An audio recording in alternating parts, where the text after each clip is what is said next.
Assalamualaikum warahmatullahi wabarakatuh. Bismillahirrahmanirrahim. Alhamdulillahirabbil alamin. Wabihi nasta'in ala umuri dunya waddin.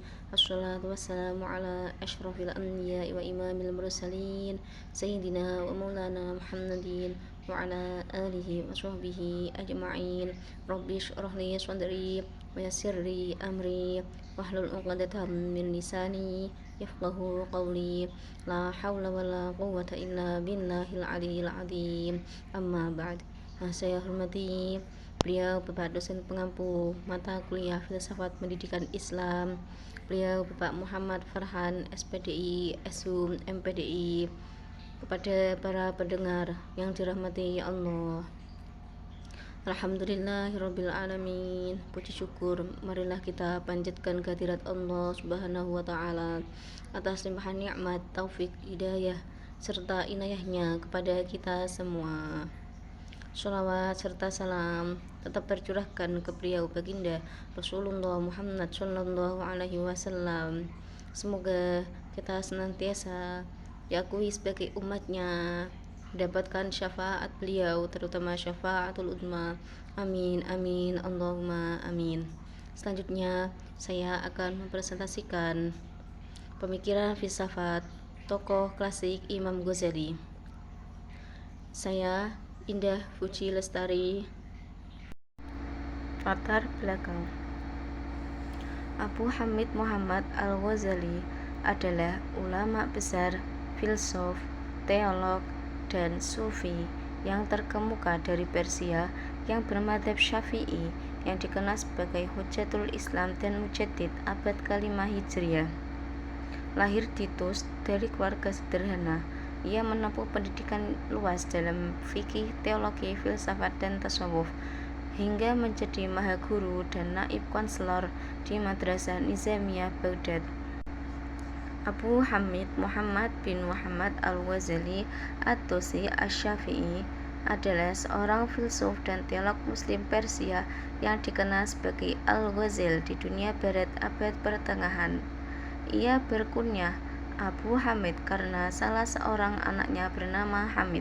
Gelar Al-Ghazali At-Tusi berkaitan dengan ayahnya yang bekerja sebagai pemintal bulu kambing dan tempat kelahirannya yaitu Ghazala di Bandar Tus, Khorasan, Persia yang kini Iran. Sedangkan gelar Asy-Syafi'i menunjukkan bahwa dia bermadzhab Syafi'i. Ia berasal dari keluarga yang miskin. Ayahnya mempunyai cita-cita yang tinggi, yaitu ingin anaknya menjadi orang alim dan sholih. Imam Al-Ghazali adalah seorang ulama, ahli pikir, ahli filsafat Islam yang terkemuka yang banyak memberi sumbangan bagi perkembangan kemajuan manusia. Ia pernah memegang jabatan sebagai naib konselor di Madrasah Nizamiyah, pusat pengajian tinggi di Baghdad. Imam Al-Ghazali meninggal dunia pada tanggal 14 Jumadil Akhir tahun 505 Hijriah, bertepatan dengan tahun 1111 Masehi di Tus. Jenazahnya dikebumikan di tempat kelahirannya. Ia dianggap sebagai mujaddid abad ke-5, seorang pembaharu iman yang menurut hadis kenabian muncul setiap 100 tahun sekali untuk memulihkan iman komunitas Islam. Karya-karyanya sangat diakui oleh orang-orang sezamannya, sehingga Al-Ghazali dianugerahi gelar kehormatan Bukti Islam atau Hujjatul Islam. Imam Al-Ghazali mengalami krisis spiritual yang mendorongnya menempuh jalan tasawuf melalui pengembaraan panjang dan melahirkan karya monumental Ihya Ulumuddin yang menyatukan syariat, akidah, dan akhlak dengan dimensi spiritual Islam. Ia juga dikenal melalui kritik tajam terhadap filsafat rasional dalam Tahafut Al-Falasifah, pemikiran mendalam tentang pendidikan dan karakter. Jadi, Imam Al-Ghazali percaya bahwa tradisi spiritual Islam telah hampir mati dan bahwa ilmu-ilmu spiritual yang diajarkan oleh generasi pertama umat Islam telah dilupakan. Keyakinan ini mendorongnya untuk menulis magnum opusnya yang berjudul Ihya Ulumuddin dalam translate Kebangkitan Ilmu Pengetahuan Agama. Di antara karya-karyanya yang lain, Tahafut al-Falasifah adalah tengara dalam sejarah filsafat karena memajukan kritik terhadap sains Aristoteles yang dikembangkan kemudian di Eropa abad ke-14. Pelafalan nama Al-Ghazali yang lebih tepat sebenarnya adalah melafalkannya Al-Ghazali, yakni dengan tidak mentasydidkan huruf Z. Alasannya, lafaz Al-Ghazali berasal dari kata Ghaza, nama sebuah desa kecil di Tus. Al-Ghazali dinisbatkan pada kampung kelahirannya Ghaza, kota Tus. Lakob ini sama seperti orang yang diberi gelar Al-Bukhari, yang berarti kota Bukhara, dan lain sebagainya. Putrinya berkata, "Sungguh celaka orang yang memberikan gelar Al-Ghazali kepada ayah kami." Al-Ghazali lahir di Tus, Khorasan. Wilayah kelahirannya dekat dengan Mesdit. Pada masa lalu, wilayah ini merupakan bekas kekaisaran Persia. Al-Ghazali hidup dalam masa pemerintahan Kekhalifahan Abbasiyah yang memerintah daerah ini sejak abad ke-8 Masehi. Wilayah tempat tinggal Al-Ghazali merupakan tempat berkumpul dari para penyair dan penulis sekaligus pengajar keagamaan. Masa kelahiran Imam Al-Ghazali sudah dikategorikan dalam masa kemunduran kekuatan Islam dalam pemerintahan Kekhalifahan Abbasiyah. Pada masa ini banyak terjadi konflik internal yang berlangsung lama dan terus berlanjut. Tus yang menjadi tempat kelahiran dari Imam Al-Ghazali merupakan sebuah kota yang berukuran besar. Kota ini memiliki kepadatan penduduk yang tinggi dan tata ruang bangunan yang rapi. Jumlah penduduknya lebih banyak dari dua kota di dekatnya, yaitu Tabaristan dan Naukon.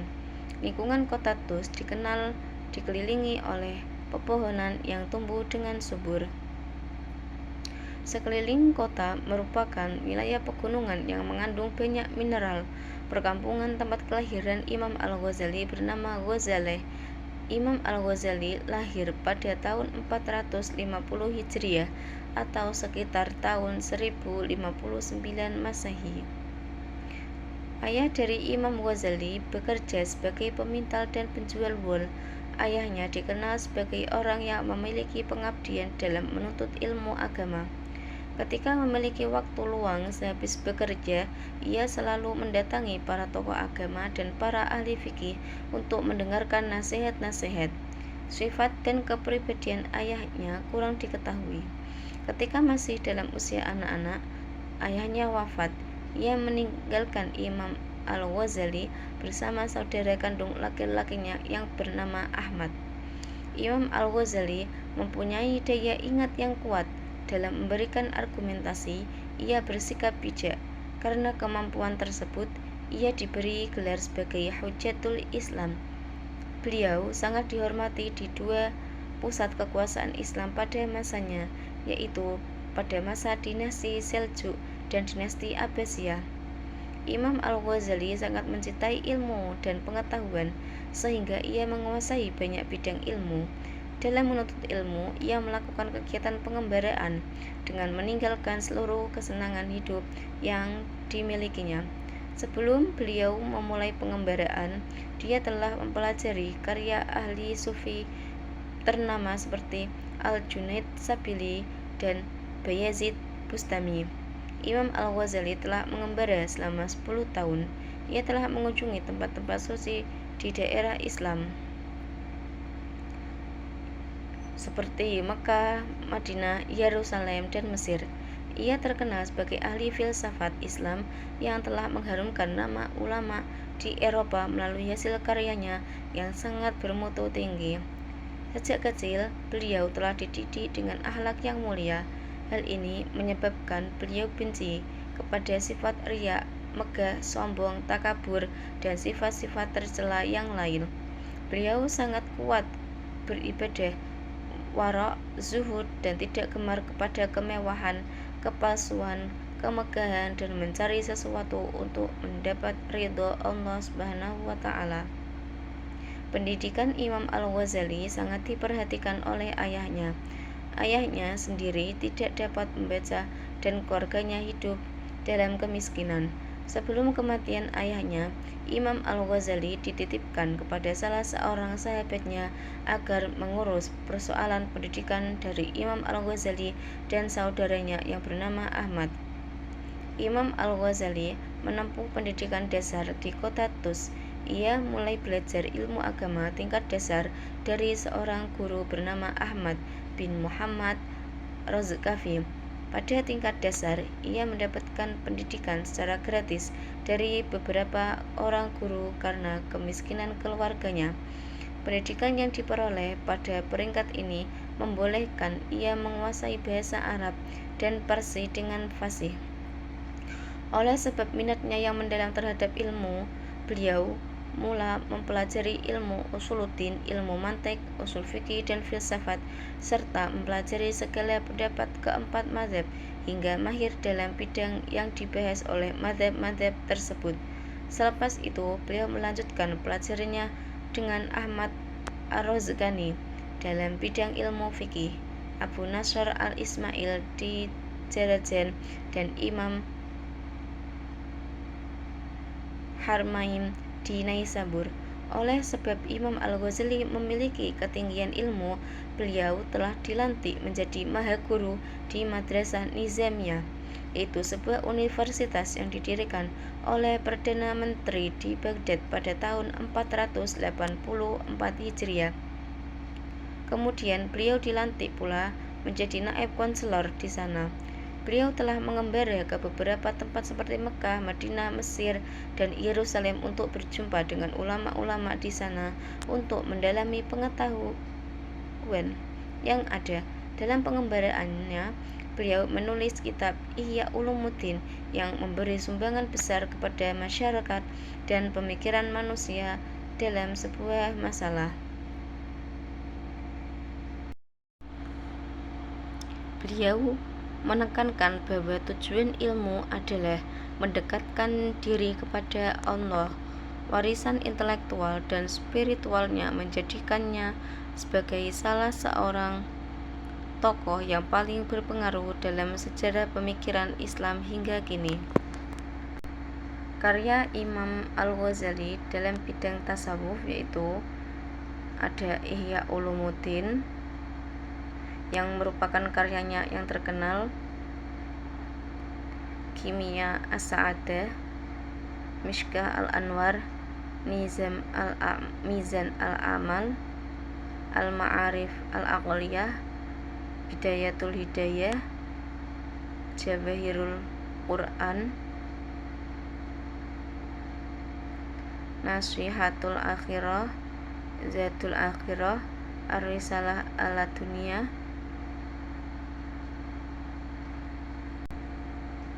Talbis Iblis, Al-Munqidh Minad Dhalal. Dalam bidang filsafat ada Maqasidul Falasifah, Tahafut Al-Falasifah. Buku ini membahas kelemahan-kelemahan para filosof masa itu yang kemudian ditanggapi oleh Ibnu Rushdi. Dalam bidang logika, Mi'yar Al-Ilm, Al-Qistas Al-Mustaqim, Mihaq Al-Nazar fil Mantiq. Dalam ilmu kalam, pengetahuan awal dari Imam Al-Ghazali berasal dari gurunya yang bernama Al-Juwaini. Karena pengajaran dari gurunya, beliau menjadi ragu-ragu dengan ilmu kalam. Pada masa hidupnya, terdapat banyak aliran pemikiran mengenai ilmu kalam. Masing-masing aliran ini memiliki pemikiran yang bertentangan. Hal inilah yang membuat Imam Al-Ghazali ragu mengenai kebenaran ilmu kalam dari masing-masing aliran pemikiran tersebut. Keraguan dan pencarian kebenaran ini dikemukakannya dalam kitab yang berjudul Al-Munqidh Minad Dhalal. Beliau menyebutkan di dalam kitabnya bahwa kebenaran yang dicarinya adalah kebenaran mutlak. Kebenaran ini diumpamakannya seperti hasil mutlak dari angka yang sudah pasti memiliki kedudukan yang lebih tinggi dari angka yang lain yang nilainya lebih kecil. Imam Al-Ghazali merupakan salah satu penganut Sufisme pada abad ke-5 Hijriah. Kecenderungannya pada Sufisme didasari oleh kehidupannya yang terbagi menjadi dua gaya hidup. Pada masa mudanya, Imam Al-Ghazali menekuni ilmu dengan semangat yang tinggi, hingga akhirnya menjadi pengajar di perguruan Nizamiyah. Kehidupannya saat itu diliputi dengan kekayaan. Setelah ia memperoleh kekayaan dan jabatan, ia mulai meragukan keadaannya tersebut. Imam Al-Ghazali mengalami perubahan kehidupan setelah ia mengalami pengalaman tasawuf. Gaya hidup keduanya diliputi oleh ketenangan dan ketentraman dengan menjadi penulis. Pada gaya hidup keduanya ini, beliau banyak menulis tentang tasawuf. Imam Al-Ghazali membagi perjalanan untuk menjadi sufi menjadi 6 tahap. Tahap pertama adalah pertobatan. Persyaratan yang perlu dipenuhi untuk pertobatan adalah adanya ilmu, sikap, dan tindakan. Ilmu berupa pengetahuan tentang bahaya yang diakibatkan oleh dosa besar. Ilmu ini kemudian mengakibatkan sikap penyesalan dan kesedihan yang kemudian berubah menjadi tindakan untuk bertobat.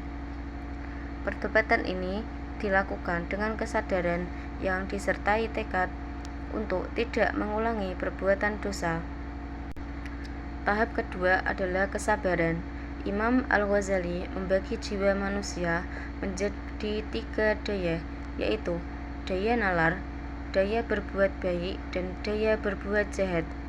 Kesabaran dicapai oleh seseorang jika daya berbuat baik dapat memengaruhi daya berbuat jahat.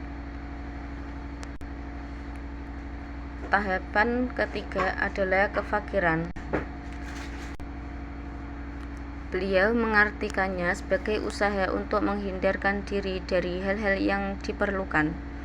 Setiap keperluan yang merupakan kebutuhan harus diteliti dengan seksama mengenai kehalalan, keharaman, dan kemubahannya. Kebutuhan yang haram atau meragukan harus ditinggalkan meskipun diperlukan. Tahapan keempat adalah zuhud. Zuhud diartikan sebagai upaya meninggalkan kesenangan duniawi dan hanya mengharapkan kesenangan ukhrawi. Tahapan kelima adalah tawakal.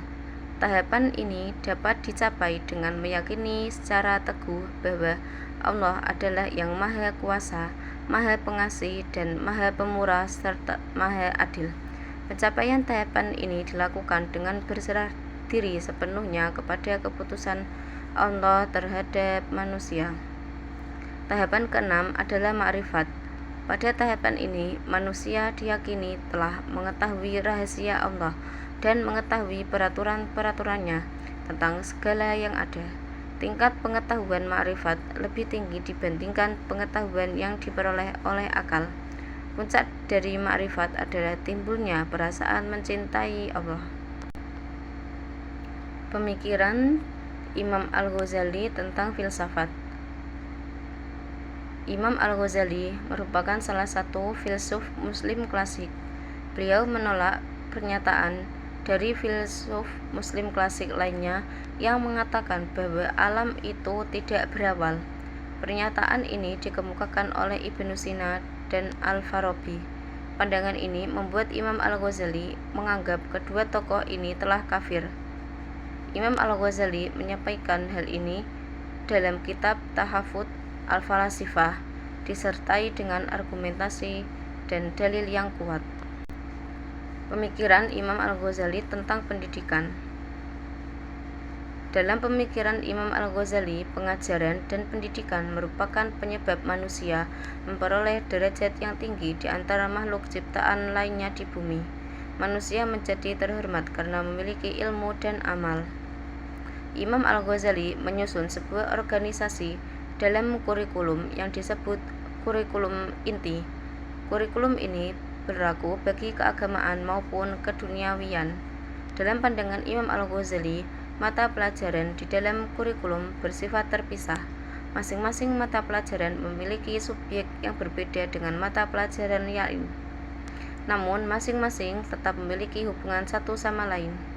Imam Al-Ghazali menganggap bahwa ilmu merupakan bagian-bagian yang terpisah, yang tersusun menjadi sebuah kesatuan. Beliau membagi ilmu fardu kifayah, ilmu fardu ain, dan ilmu mubah. Tujuan pembagian ilmu ini sebagai bentuk pemilihan pengetahuan yang dibutuhkan oleh masyarakat muslim dan pengetahuan yang menjadi syarat untuk mempelajari dan melengkapinya. Imam Al-Ghazali menetapkan ilmu-ilmu pokok keagamaan sebagai ilmu fardu ain. Ilmu ini menjadi pusat perhatian utama dalam pendidikan. Ilmu fardu ain ini menjadi pengarah dan pengendali bagi pengembangan bidang keilmuan yang lainnya, sedangkan ilmu fardu kifayah dan ilmu mubah menjadi dasar bagi pengembangan jiwa yang lainnya. Imam Al-Ghazali merupakan salah satu tokoh Islam yang sangat memperhatikan pendidikan karakter. Beliau menyatakan bahwa pendidikan Islam harus mengaktifkan potensi rohani dari peserta didik bersama dengan potensi jasmani yang dimilikinya. Pemikiran-pemikiran dari Imam Al-Ghazali mengenai pendidikan karakter dikemukakannya dalam karya-karyanya yang lain, yaitu Ihya Ulumuddin dan Ayyuhal Walad. Pembahasan yang lengkap mengenai pendidikan karakter disampaikannya dalam kitab Ayyuhal Walad. Imam Al-Ghazali meyakini bahwa pendidikan karakter merupakan inti dari pendidikan. Beliau memperingatkan kepada para pendidik agar tidak berucap sesuatu yang tidak sesuai dengan tindakannya. Imam Al-Ghazali mengutamakan pendidikan akhlak yang mulai dan penghindaran akhlak yang buruk. Imam Al-Ghazali mengutamakan pendidikan akhlak yang mulia dan penghindaran akhlak yang buruk. Teladan dalam pendidikan akhlak ini adalah Nabi Muhammad SAW. Imam Al-Ghazali meyakini bahwa perbuatan anak-anak ditentukan oleh kebiasaan yang diajarkan kepadanya. Bila ia dibiasakan untuk berbuat baik, maka ia akan melakukan perbuatan baik. Sebaliknya, jika ia dibiasakan berbuat buruk, maka ia akan melakukan perbuatan buruk. Menurut Imam Al-Ghazali, pendidikan akidah harus dicegah dari timbulnya kesesatan, karena pendidikan harus memiliki strategi pembelajaran yang tepat. Imam Al-Ghazali menolak pendapat dari mazhab Mu'tazilah mengenai kewajiban semua orang untuk berdebat mengenai akidah dalam konteks ilmu kalam. Hal ini ditolaknya karena Imam Al-Ghazali meyakini bahwa ilmu kalam yang dikaji oleh orang awam akan menimbulkan kebingungan bagi dirinya sendiri. Imam Al-Ghazali tidak mengharamkan ilmu kalam, karena menurut beliau ilmu ini dapat mengarahkan akidah seseorang dalam pencegahan dari kelompok ahli bid'ah atau kelompok pemikiran selain Islam. Dalam pembelajaran akidah, Imam Al-Ghazali memberikan sebuah metode khusus bagi anak kecil dan bagi orang awam. Beliau mengajarkan akidah dengan menggunakan ayat Al-Quran dan hadis yang penyampaiannya dilakukan dengan retorika yang tepat. Beliau melarang pembelajaran ilmu kalam bagi orang yang tidak memenuhi persyaratan keilmuan untuk mempelajarinya. Karya beliau Ayyuhal Walad merupakan karya dari Imam Al-Ghazali yang berisi nasihat dalam membedakan jenis ilmu yang bermanfaat dan tidak bermanfaat. Nasihat ini khususnya ditujukan kepada para pelajar. Kitab Ihya Ulumuddin. Karya besar Imam Al-Ghazali yang lainnya adalah Ihya Ulumuddin. Kitab ini mencakup hampir semua bidang ilmu Islam. Ilmu fikih, ilmu kalam, dan tasawuf. Karya ini berisi 4 bagian utama. tindakan ibadah, norma kehidupan sehari-hari, jalan menuju kebinasaan, dan jalan menuju keselamatan. Kitab Ihya menjadi teks Islam yang paling sering dibaca setelah Al-Quran dan hadis. Prestasi besarnya adalah menyatukan teologi ortodoks Sunni dan mistisisme Sufi dalam panduan yang bermanfaat dan komprehensif untuk setiap aspek kehidupan dan kematian Muslim. Buku ini diterima dengan baik oleh para cendekiawan Islam seperti Imam Nawawi yang menyatakan bahwa seandainya kitab-kitab Islam akan hilang kecuali hanya Ihya, cukuplah untuk menggantikan semuanya.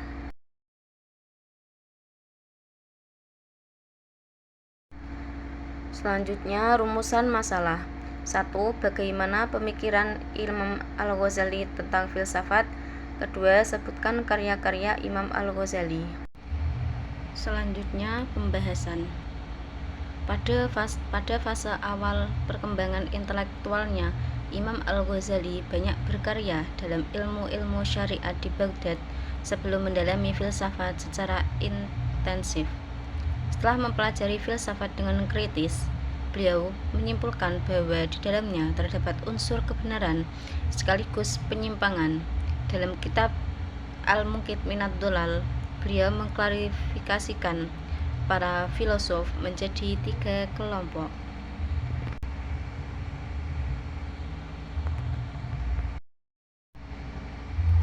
Ada ateis atau ad-dahriyun yang mengingkari Tuhan, naturalis, at-tabaiyun yang mengakui Tuhan tetapi menolak akhirat dan kebangkitan, serta filosof ketuhanan al-ilahiyun seperti Aristoteles dan pengikutnya. Meski mengakui kelompok terakhir lebih rasional, Imam Al-Ghazali tetap menilai mereka masih menyisakan unsur-unsur kekufuran, termasuk para filosof Muslim seperti Ibnu Sina dan Al-Farabi. Jadi, dalam fase awal perkembangan intelektualnya, Imam Al-Ghazali banyak berkarya di bidang ilmu-ilmu syariat ketika masih di Baghdad. Namun setelah itu, dalam kurun waktu 2 tahun, Imam Al-Ghazali memahami filsafat dengan seksama. Hampir setahun beliau terus merenungkannya, mengulang-ulang kajiannya, dan membiasakan diri dengannya. Di samping meneliti kebohongan dan penyelewengan yang terkandung di dalamnya, pada saat itulah Imam Al-Ghazali menyingkap pemalsuan dan tipu-tipuan serta membedakan unsur yang benar dan cuma khayalan. Dalam kitab Al-Muqit Minad Dhalal, Imam Al-Ghazali memberikan klarifikasi filosof sekaligus memberikan penilaian vonis kekafiran kepada mereka. Pertama, pengikut ateisme atau ad-dahriyun. Kelompok ini merupakan golongan filosof yang mengingkari Tuhan yang mengatur alam ini dan menentang keberadaannya. Mereka mempunyai dugaan kuat bahwa alam telah ada dengan sendirinya tanpa campur tangan Tuhan. Mereka berkeyakinan bahwa hewan berasal dari sperma dan sperma berasal dari hewan dari zaman dahulu dan selamanya tetap seperti itu. Menurut Imam Al-Ghazali, mereka itu orang-orang yang tidak mengenal Tuhan. Kedua, pengikut faham naturalisme atau at-tabariyun. Mereka merupakan golongan filosof yang setelah sekian lama meneliti keajaiban hewan dan tumbuh-tumbuhan yang disebut alam atau tobi'ah dan menyaksikan tanda-tanda kekuasaan Tuhan. Akhirnya, mereka mengakui keberadaannya. Namun, karena terlalu banyak meneliti alam, mereka terkesan dengan watak biologis hewan yang memiliki pengaruh terhadap daya-daya indrawi mereka. Akibatnya, mereka pun berpendapat bahwa daya pikir manusia tergantung pada watak biologisnya. Dan ketika watak biologisnya hilang, maka hilang pula lah daya pikirnya. Pada akhirnya, mereka berpandangan bahwa tidak mungkin mengembalikan sesuatu yang telah tiada. Mereka berkeyakinan orang yang telah tiada ruhnya tidak akan kembali. Selain itu, mereka juga menentang eksistensi akhirat, surga, neraka, hari kiamat, dan hisab. Ketiga, penganut filsafat ketuhanan, ilahiyun. Mereka adalah golongan filosof yang percaya kepada Tuhan. Mereka para filosof Yunani seperti Socrates, Plato, dan Aristoteles, serta orang-orang yang mengekor pada pemikiran mereka. Kelompok ilahiyun ini pada garis besarnya membantah dua kelompok pertama, yaitu Dahriyun dan Tobeiyun. Imam Al-Ghazali lebih lanjut menyatakan bahwa Aristoteles pada fase berikutnya menolak dan menyanggah dengan tegas pandangan Plato dan Socrates beserta pendahulunya yang mengikuti filsafat ketuhanan, sehingga ia keluar dari luar lingkup mereka. Hanya sayangnya, dalam filsafatnya, beliau masih menyisakan beberapa hal kecil dan setidaknya masih mengandung indikasi kekufuran yang belum dapat beliau lepaskan. Dari pandangan itu, Imam Al-Ghazali memvonis kafir termasuk para filosof Islam yang terinspirasi dengan pandangan Aristoteles seperti Ibnu Sina dan Al-Farabi. Dalam Tahafut Al-Falasifah, Imam Al-Ghazali mengkritik para filosof dalam 20 persoalan dan menegaskan bahwa kekafiran mereka terletak pada tiga hal utama: keyakinan bahwa alam bersifat qadim, tidak bermula, anggapan bahwa Allah tidak mengetahui hal-hal partikular, serta penolakan terhadap kebangkitan jasmani. Jadi, dalam kitab Tahafut Al-Falasifah, Imam Al-Ghazali memandang para filosof telah melakukan kerancuan. Setidaknya ada 20 masalah yang menyebabkan para filosof ini menjadi ahli bid'ah dan kafir. Dari 20 persoalan ini, Imam Al-Ghazali menegaskan bahwa para filosof menjadi kafir karena tiga masalah. Pertama, para filosof yang berpendapat bahwa alam itu qadim, tidak mempunyai permulaan. Ini merupakan pendapat Aristoteles dan pengikutnya. Para filosof Muslim sebelum Imam Al-Ghazali mengatakan bahwa alam ini qadim, sebab qadimnya Tuhan atas alam sama halnya dengan qadimnya ilat atas maklulnya. Ada sebab akibat, yakni dari zat dan tingkatan, juga dari segi zaman. Para filosof kala itu beralasan tidak mungkin wujud yang lebih dahulu, yaitu alam, keluar dari yang qadim, Tuhan, karena dengan demikian berarti kita bisa membayangkan bahwa yang qadim itu sudah ada, sedangkan alam belum ada. Menurut Imam Al-Ghazali, yang qadim hanyalah Tuhan semata, maka selain Tuhan haruslah baru. Karena apabila terdapat sesuatu yang qadim selain Tuhan, maka dapat memunculkan paham apabila yang qadim banyak, berarti Tuhan banyak. Pemikiran ini tentu menimbulkan kemusyrikan yang pelakunya dosa besar yang tidak dapat diampuni Tuhan, atau masuk golongan ateisme yang menyatakan bahwa alam yang qadim tidak perlu adanya pencipta. Kedua, pendapat filosof yang menyatakan bahwa Tuhan tidak mungkin mengetahui hal-hal yang bersifat partikular, yaitu pendapat yang dipegangi oleh Ibnu Sina. Mula-mula pendapat ini dipegangi oleh Aristoteles, kemudian dianut oleh para filosof Muslim. Menurut Imam Al-Ghazali, para filosof Muslim itu mempunyai pemahaman bahwa Allah hanya mengetahui zatnya sendiri. Dengan alasan alam ini selalu terjadi perubahan-perubahan. Jika Allah mengetahui rincian perubahan tersebut, hal itu akan membawa perubahan pada zatnya. Perubahan pada objek ilmu akan membawa perubahan pada yang punya ilmu. Ini mustahil terjadi pada Allah. Imam Al-Ghazali mengkritik seraya mengatakan bahwa para filosof itu telah melakukan kesalahan fatal. Menurutnya, sebuah perubahan pada objek ilmu tidak membawa perubahan pada ilmu. Karena ilmu berubah tidak membawa perubahan pada zat. Dalam artian, keadaan orang tidak mempunyai ilmu tidak berubah. Kemudian Imam Al-Ghazali memberikan sebuah ilustrasi. Sebagaimana halnya kalau ada orang berdiri di sebelah kanan kita, kemudian ia berpindah ke sebelah kiri kita, maka yang berubah sebenarnya dia, bukan kita. Beliau mengetahui segala sesuatu dengan ilmunya yang satu semenjak azali dan tidak berubah meskipun alam yang diketahuinya itu mengalami perubahan.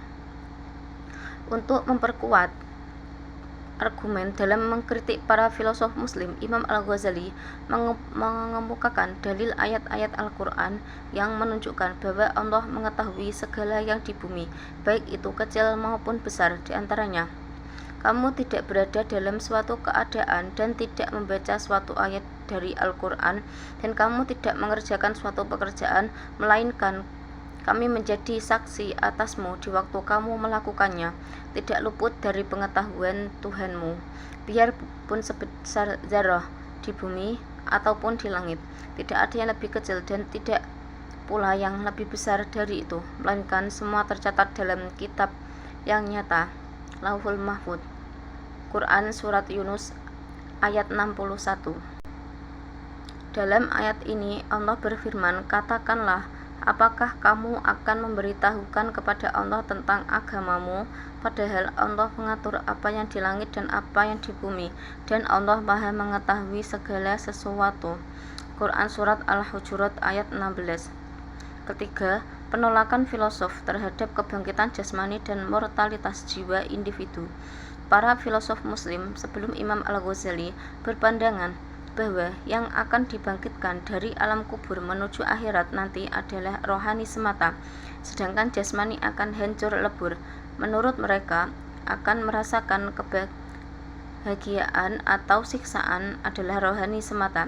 Imam Al-Ghazali dalam mengkritik pendapat para filosof tersebut lebih banyak bersandar pada arti tekstual Al-Quran yang menurutnya tidak ada alasan untuk menolak terjadinya kebahagiaan atau kesengsaraan, yaitu siksaan fisik dan rohani secara bersamaan. Allah Maha Kuasa menciptakan segala sesuatu, dan untuk itu tidaklah ada keraguan sedikit pun. Allah akan mengembalikan rohani pada jasmani di akhirat nanti. Lebih lanjut, Imam Al-Ghazali menegaskan bahwa kekalnya jiwa setelah mati tidak bertentangan dengan ajaran Islam.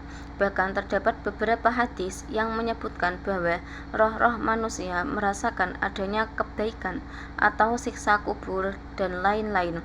Semua itu sebagai indikasi adanya kekekalan jiwa. Sementara itu, kebangkitan jasmani secara eksplisit telah ditegaskan syara' dalam arti jiwa dikembalikan pada tubuh, baik tubuh semula maupun tubuh yang lain atau tubuh yang baru dijadikan.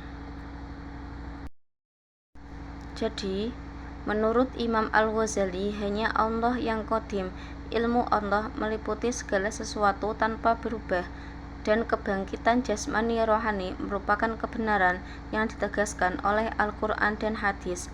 Kritik ini menunjukkan pembelaannya terhadap ajaran Islam berbasis wahyu.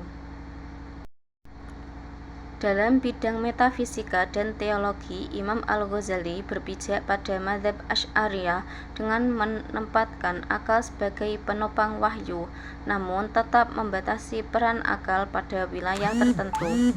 Beliau menolak ekstremisme kaum Hasy'iyah yang cenderung antropomorfis dan Mu'tazilah yang menafikan sifat-sifat Allah. Jadi, dalam kitab Al-Munqidh Minadz Dhalal, Imam Al-Ghazali telah mengklasifikasikan filosof menjadi 3 kelompok di atas.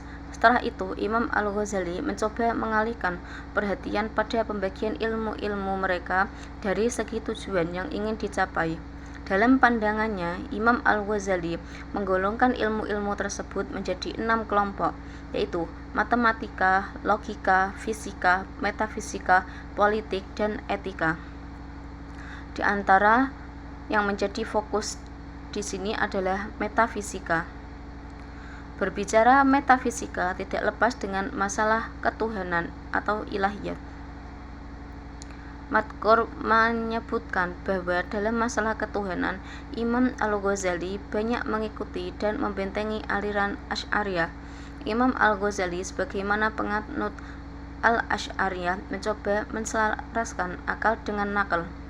Banyak ulama yang menggolongkan Imam Al-Ghazali beraliran al-Asy'ariyah. Meskipun beliau juga mengkritik kajian teoritik yang dilakukan oleh kaum mutakallimin, teolog Islam, dan sikap mereka berlebih-lebihan dalam berdebat dan bermusuhan. Untuk itu, Imam Al-Ghazali menyerukan untuk mengekang masyarakat awam dari ilmu kalam, walaupun Imam Al-Asy'ari telah mendahulunya dengan mengarang risalah Al-Ihtisan fil Ilmil Kalam. Beliau berpendapat bahwa akal harus dipergunakan sebagai penopang karena beliau biasa mengetahui dirinya sendiri dan bisa mempersepsi benda lain.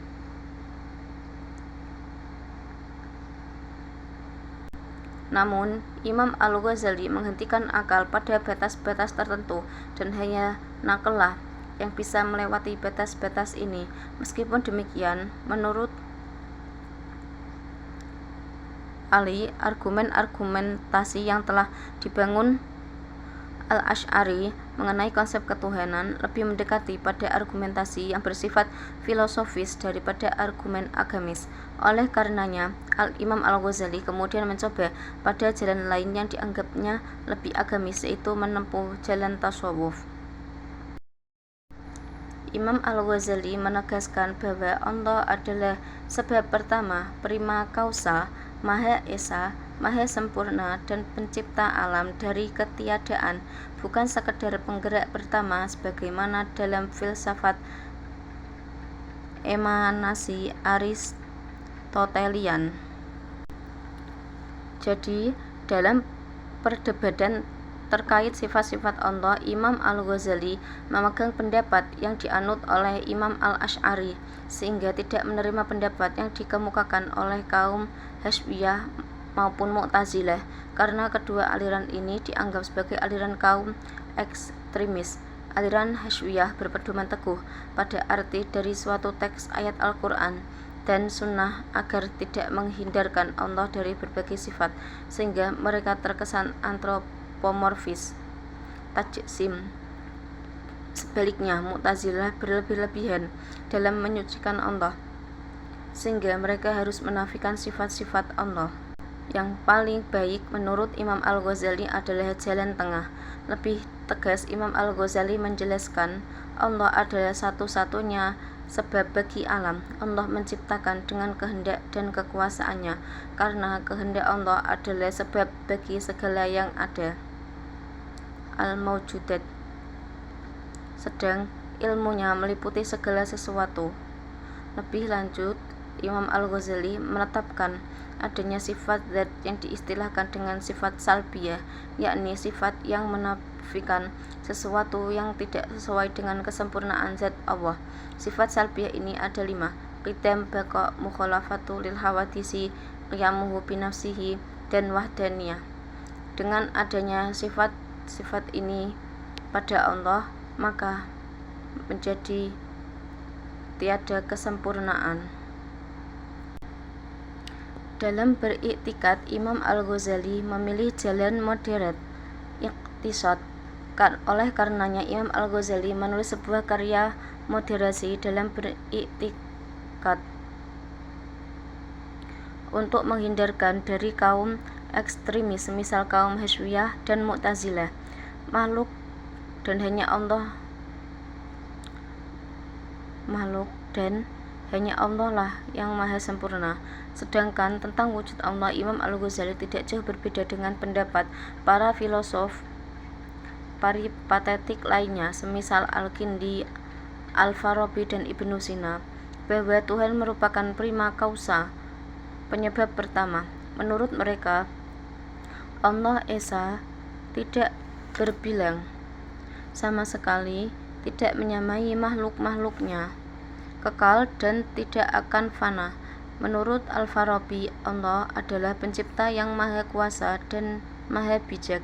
Allah adalah zat yang harus ada karena dirinya sendiri dan sebab pertama dalam segala entitas. Wujudnya merupakan wujud yang paling sempurna, maha suci dari segala kuasa seperti materi, bentuk, aksi, dan efisiensi. Allah dengan substansinya merupakan akal aktual karena dia suci dari materi. Dengan substansinya Allah juga makul, kategori objek pengetahuan, karena dia mengetahui zatnya. Terkait dengan penciptaan alam, menurut Al-Farabi dan Ibnu Sina, bahwa wujudnya alam bukanlah diciptakan Allah. Memang prima causa, penyebab pertama, penggerak pertama, wajib al-wujud. Namun Allah bukanlah pencipta alam, melainkan sebagai penggerak pertama. Allah menciptakan sesuatu dari bahan yang sudah ada secara pancaran atau emanasi. Dengan demikian Allah menciptakan alam semenjak azali. Alam dengan materi alam berasal dari energi yang qadim, sedangkan susunan materi yang menjadi alam adalah baru berasal dari pancaran pikiran akal pertama. Menurut Imam Al-Ghazali, teori ketuhanan ilahiyat Al-Farabi dan Ibnu Sina yang terpengaruhi oleh filsafat Aristoteles lebih memahasucikan dan memahaabstrakkan Tuhan dibanding dengan yang dikembangkan oleh kaum Mu'tazilah, menjauhkan Tuhan secara total dari segala yang memiliki celah indrawi dan materi. Tuhan digambarkan secara rasional murni yang lebih mendekati teori transenden dan tak terhingga yang dikembangkan oleh filosof-filosof modern.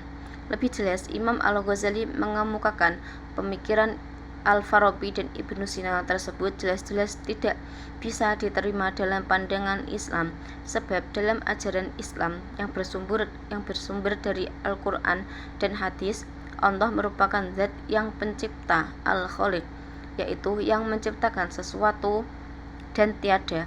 Kalau alam dikatakan qadim, tidak bermula, berarti alam bukanlah diciptakan, dan dengan demikian Tuhan bukanlah pencipta. Terkait kehendak Allah dan kausalitas, Imam Al-Ghazali menolak pandangan bahwa hubungan sebab akibat bersifat niscaya. Menurutnya, kausalitas hanyalah kebiasaan yang diciptakan Allah, bukan hukum mutlak yang berdiri sendiri. Segala peristiwa terjadi karena kehendak dan kekuasaan Allah, termasuk mukjizat para nabi yang melampaui kebiasaan alam. Jadi, alam merupakan sesuatu yang diciptakan. Imam Al-Ghazali mengungkapkan bahwa alam dunia itu berasal dari iradah, kehendak Allah semata, tidak bisa terjadi dengan sendirinya, sebagaimana yang diyakini oleh filosof Islam sebelumnya. Iradat Tuhan itulah yang diartikan penciptaan. Iradat itu menghasilkan ciptaan yang berganda. Di satu pihak merupakan undang-undang dan lain pihak merupakan zarah-zarah, atom-atom yang masih abstrak. Penyesuaian antara zarah-zarah yang abstrak dengan undang-undang itulah yang merupakan dunia dan kebiasaannya yang kita lihat ini. Iradat Tuhan adalah mutlak, bebas dari ikatan waktu dan ruang. Tetapi dunia yang diciptakan itu seperti yang dapat ditangkap dan dikesankan pada akal intelek manusia, terbatas dalam pengertian ruang dan waktu. Imam Al-Ghazali menganggap bahwa Tuhan adalah transenden, tetapi kemauan iradatnya imanen di atas dunia ini dan merupakan sebab hakiki dari segala kejadian. Imam Al-Ghazali sebenarnya tidak mengingkari adanya hukum kausalitas, namun yang beliau ingkari adalah pendapat para filosof muslim yang mengatakan bahwa hubungan sebab akibat merupakan hubungan kepastian atau keniscayaan. Sikap Imam Al-Ghazali ini didasari oleh konsep bahwa Allah adalah pencipta segala yang ada, termasuk peristiwa yang berada di luar kebiasaan. Imam Al-Ghazali sangat menekankan pada kehendak Tuhan, suatu sifat yang mentransformasikan diri dalam potensi dan aktualitas tindakan Dengan mempertimbangkan premis-premis ini, adakah tempat bagi sebab-sebab alamiah atau konsekuen dalam sistem pemikiran Al-Ghazali? Malah kausalitas mungkin merupakan masalah yang paling banyak dibahas dalam literatur historiografis tentang pemikir ini. Bahkan belakangan ini sejumlah sarjana menggarap masalah ini. Menurut Imam Al-Ghazali, hubungan antara sebab dan akibat tidak bersifat dzaruri atau kepastian. Dalam pengertian, keduanya tidak merupakan hubungan yang mesti berlaku, tetapi keduanya masing-masing memiliki individualitasnya sendiri. Sebagai contoh, antara makan dan kenyang tidak terdapat hubungan yang bersifat keniscayaan. Artinya, orang makan tidak niscaya merasa kenyang, karena makan tidak mesti menyebabkan orang kenyang. Artinya, orang makan tidak niscaya merasa kenyang, karena makan tidak mesti menyebabkan orang kenyang. Begitu pula kertas tidak mesti terbakar meski terkena api. Ini merupakan adat kebiasaan alam, bukan suatu keniscayaan. Terjadinya segala sesuatu itu hanya karena kekuasaan dan kehendak Sang Maha Pencipta, yaitu Allah Subhanahu wa Ta'ala. Sebagai contoh, kertas tidak mesti terbakar oleh api, air tidak mesti membasahi kain. Semua ini hanya merupakan adat kebiasaan alam, bukan suatu kemestian. Terjadinya segala sesuatu di dunia ini karena kekuasaan dan kehendak Allah semata. Begitu juga dengan kasus tidak terbakarnya Nabi Ibrahim ketika dibakar dengan api. Mereka menganggap hal itu tidak mungkin kecuali dengan menghilangkan sifat membakar dari api itu, atau mengubah diri zat Nabi Ibrahim menjadi suatu materi yang tidak bisa terbakar oleh api. Namun, merupakan sebuah kesalahan jika ada yang menyatakan bahwa Imam Al-Ghazali menolak secara mutlak keberadaan kausalitas alamiah. Menolak fakta bahwa api membakar kapas adalah sangat bodoh. Yang ditolak Imam Al-Ghazali adalah keberadaan hubungan yang niscaya antara sebab dan akibat yang terlepas dari kehendak Tuhan yang menciptakan hakikat membakar. Jika dunia yang mungkin adalah dunia tempat segala kemungkinan, Imam Al-Ghazali mengklaim bahwa kemungkinan ini hanyalah karena tindakan bebas Tuhan. Kesulitannya bukan terletak pada keberadaan objek hal-hal konkret hanya karena Tuhan menciptakan mereka. Dalam pemikirannya tentang kausalitas, selain Imam Al-Ghazali, ada seorang filsuf barat yang bernama David Hume yang menyuarakan pemikiran. Namun, Imam Al-Ghazali tentu lebih dahulu dalam teori kausalitas ini. Menurut Imam Al-Ghazali, hubungan kausalitas hanya penampakan dan merupakan efek dari kebiasaan manusia yang mengaitkan dua kejadian yang terjadi secara konsisten dalam alam. Kontinuitas kebiasaan berkenaan dengan mereka, yaitu hal-hal yang kelihatannya niscaya tetapi sebenarnya hanya mungkin dari waktu ke waktu menanamkan dengan kuat dalam pikiran kita kesan aliran yang sesuai dengan kebiasaan yang lalu, sehingga kontinuitas tidak dapat dipisahkan dari hal-hal tersebut. Kebiasaan yang menyimpang dari hukum kausalitasnya sejatinya terjadi pada nabi-nabi Allah. Terkait dengan hal ini, Z menjelaskan dengan memberi pertanyaan, apakah hal ini terjadi karena kekuatan diri Nabi sendiri atau disebabkan hal lain?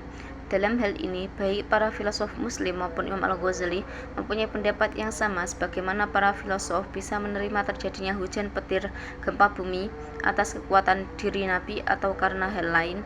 Namun, yang lebih penting, dawuh Imam Al-Ghazali harus mengakui bahwa semuanya melalui perantaraan malaikat sebagai mukjizat untuk menguatkan bukti kenabian mereka.